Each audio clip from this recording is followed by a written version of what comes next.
నమస్తే, welcome to our channel. నేను ఆదిత్య. ఏక్ మూవీతో టాలీవుడ్లోకి ఎంట్రీ ఇచ్చినటువంటి హీరో విష్ణు అధికారి సైబర్ నేరగాళ్ల చేతిలో దాదాపు ఒక 45 లక్షలు పోగొట్టుకున్నట్టు ఒక వార్త అయితే వినిపిస్తుంది. మరి ఈ అంశం గురించి మాట్లాడడానికి ప్రస్తుతానికి మనతో పాటు స్టూడియోలో ఉన్నారు ప్రముఖ సీనియర్ జర్నలిస్ట్ జగదేవ్ గారు. సార్ అడిగి తెలుసుకుందాం. సార్ నమస్కారం. సార్ టాలీవుడ్లోకి ఏక్ మూవీతో ఎంట్రీ ఇచ్చినటువంటి హీరో విష్ణు అధికారి దాదాపుగా సైబర్ నేరగాళ్ల చేతిలో 45 లక్షలు పోగొట్టుకున్నట్టు తెలుస్తుంది. మరి ఇంత అవేర్నెస్, ఇంత టెక్నాలజీ ఉన్న టైంలో ఒక హీరోగా ఉండి ఇది ఎలా జరిగి ఉండొచ్చు అసలు?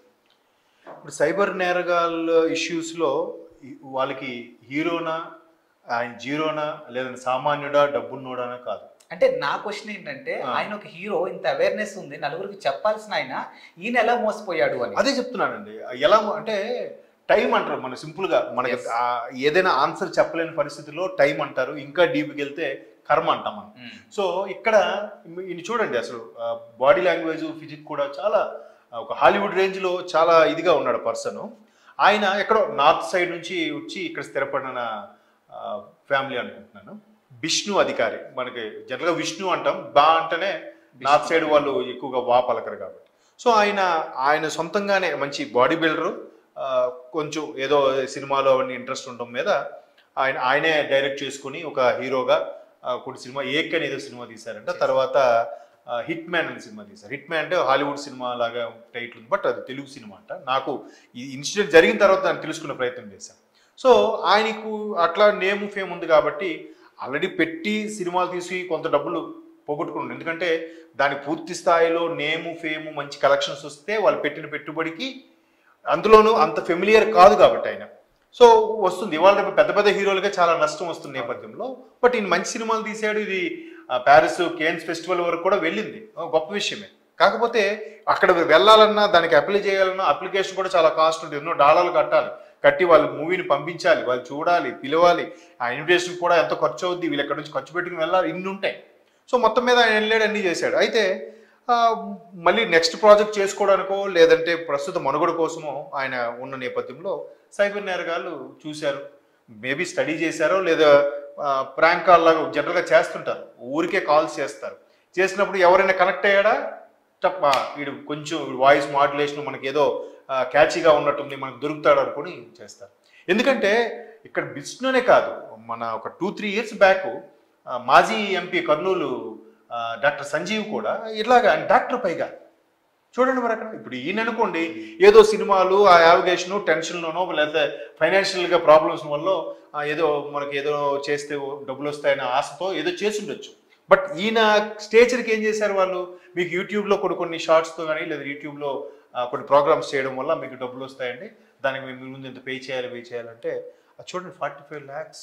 పోనీ ఏదో ఆయన స్టేజ్కి 1 లక్ష 2 లక్షలు 50,000 కట్టాడనంటే అర్థం ఉంది. 45 లక్షలు. ఈవెన్ డాక్టర్ సంజీవ్ కూడా కొన్ని లక్షలు పోగొట్టుకున్నారు, ఎంపీగా ఉన్న వ్యక్తి.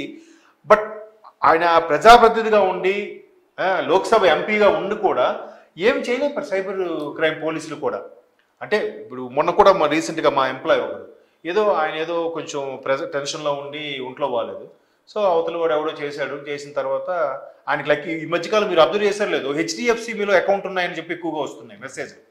అంటే హెచ్డిఎఫ్సిని ఎక్కువ మంది హోల్డ్ చేస్తున్నారు, ఎక్కువగా ఇంట్రెస్ట్ చూపిస్తున్నారనే ఉద్దేశంతోనో దేనితోనో ఊరికే మీ హెచ్డిఎఫ్సి అకౌంట్కి ప్యాను ఆధారు అనుసంధానం చేయడానికి కూడా మెసేజ్లు వస్తుంటాయి. సో అలాగా హెచ్డిఎఫ్సి కాదు, చాలా బ్యాంకులు ఉన్నాయి. అండ్ నేను హెచ్డిఎఫ్సి అబ్జర్వ్ చేశాను కాబట్టి చెప్తున్నా. సో ఆయన లక్కీగా హెచ్డిఎఫ్సి ఉంది. వాడు ఎవడో ఫోన్ చేసి, సార్ మీది ఇట్లా లింక్ ప్యాన్ ఆధార్ చేయాలని చెప్తే ఈయన ఏదో అప్లికేషన్లో పాస్వర్డ్ ఓటీపీ చెప్పండి అన్నాడు. ఈయన ఏదో చూసి ఫోర్వర్డ్ చేశాడు. నెక్స్ట్ డే మార్నింగ్ ఈయన డిపాజిట్ చేసుకున్న వాటికి కూడా ఆ ఓటీపీతో మొత్తం ఆయన సర్వర్లోకి ఎంటర్ అయిపోయి ఆయన దాచుకున్న డబ్బులు కూడా లాగేశారు. 1,20,000 అంత దొబ్బేశారు. అంటే ఒక సామాన్య ఉద్యోగికి అది చాలా పెద్ద మొత్తమే. ఇప్పుడు ఇలాంటి యాక్టర్లకు కూడా 45 లక్షలు పెద్ద మొత్తమే కదా. మేబీ తాతదండ్రులు సంపాదించిన బ్యాక్గ్రౌండ్ ఉంటే ఉండొచ్చు కాక, ఏదైనా సైబర్ క్రైమ్స్ అనేవి ఈరోజు ఎంత దారుణంగా ఉన్నాయో చెప్పలేం. చాలామంది బాబు నీకు సినిమా అవకాశాలు వస్తాయి, లేదంటే నీకు ఈ మధ్యకాలంలో రీసెంట్గా బిగ్ బాస్ సీజన్ 8 స్టార్ట్ అయింది కాబట్టి చెప్తున్నా. ఒక 2-3 ఇలాగే బిగ్ బాస్ సీజన్ 8కి మీరు సెలెక్ట్ అవ్వడం, మీరు రావాల్సి ఉంటుంది. మీకు అక్కడ వచ్చిన క్యూఆర్ కోడ్ని స్కాన్ చేసి మీరు 5,000 ఎంతో ఛార్జ్ చేస్తారు స్టార్టింగ్, మీరు అక్కడికి రావాల్సి ఉంటుందని. అంటే వీడు ఎవడో కొట్టేశాడు. అంటే వాడే జనరల్గా అనుకోవచ్చు 5,000 కదండి, ఇలా ఎంతమందికి చేశారో, ఎన్ని 5,000లో. సో చాలా మందికి అది తెలియక ఒరే బాబు ఎప్పుడైనా సరే బిగ్ బాస్ లాంటివి కూడా అఫీషియల్గా స్టార్ మార్క్ సంబంధించిన మెయిల్ ఐడి నుంచే వస్తుంది. ఆ మెయిల్ ఐడి కూడా 1-2 సార్లు చెక్ చేసుకోండి. మీరు కాదుకూడదంటే వెబ్సైట్లో గూగుల్లోకి వెళ్ళి వెబ్సైట్లో చెక్ చేసుకొని అది ప్రాపర్ మెయిల్ ఐడియా కాదా అని కూడా మనకు క్లారిటీ తీసుకోవచ్చు. వాళ్ళ తాలూకా ఇది ఉంటుంది, సైట్ ఉంటుంది. ఆ సైట్లో వాళ్ళకి ఏదైనా కంప్లైంట్ వస్తే info@ అని ప్రతి కంపెనీకి info@ ఒక మెయిల్ ఐడి పేరు కూడా ఉంటుంది. సో అట్లాగా ఏదో మొత్తానికి ఈయన ఏ టెన్షన్లో ఉన్నాడో, సరే నాకు ఏదైనా ప్రాజెక్ట్ లేవు, ఈ విధంగానే నేను అందరికీ రీచ్ అవుతాను, ఇవాళ రేపు సోషల్ మీడియా యూట్యూబ్ బాగా దగ్గర అవుతున్న నేపథ్యంలో ఈ విధంగానే వెళ్ళొచ్చు అని అనుకున్నాడో ఏంటో, మన మొత్తానికి ఆయన బ్యాడ్ లక్ ఒకేసారిగా 45 లక్షలు పోగొట్టుకున్నాడు. ఇప్పుడు ఇవి కూడా పోలీసులు ట్రేస్ అవుట్ చేసినా కూడా చాలా సఫర్ అవుతున్నారంట. ఎట్లా అంటే నాకు మొన్న ఒక మిత్రుడు చెప్తున్నాడు, రైల్వే రిజర్వేషన్ టికెట్స్ ఉంటాయి కదా, అవి కూడా కొంతమంది ఐపీని బేస్ చేసుకొని రిజర్వేషన్ చేస్తున్నారంట. సైట్లో ఆ సర్వర్లో ఉన్న టికెట్లు కానీ వీళ్ళకి ముందు ఓపెన్ అయ్యే టికెట్లు బుక్ చేసే పరిస్థితి వస్తుంది. వాళ్ళు ట్రేస్ అవుట్ చేస్తే సర్వర్ ఒక కంట్రీలో ఉంటుంది, ఐపీ ఇంకో కంట్రీకి సంబంధించింది ఉంటుంది.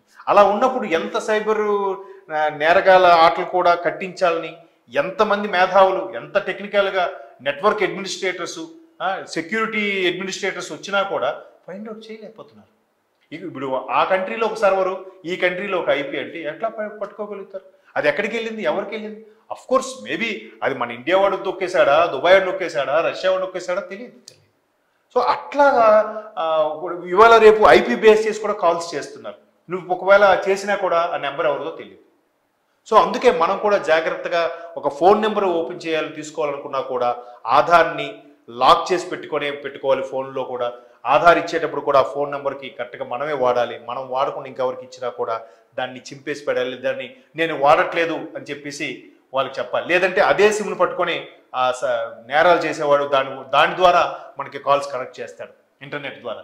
సో ఇట్లాగా ఇన్ని రకాల ప్రాబ్లమ్స్ ఉండేటప్పుడు ఎలా అయిపోయిందంటే అండి సొసైటీ కూడా శతకోటి ఉపాయాలకి అనంతకోటి దరిద్రాలు అన్నట్టుగా ఎంత ఉపాయంగా ఎంత సెక్యూర్గా వెళ్తున్నప్పుడు కూడా దాని మీద ఎవడో కొత్తగా ట్రేస్ అవుట్ చేసేది మళ్ళీ కనిపెట్టడం. ఇప్పుడు యాపిల్ ఎంత సెక్యూర్ ఉందా అంత సెక్యూర్ని కూడా ఇప్పుడు లేటెస్ట్ వెర్షన్ 15 or 16 అంటున్నారు.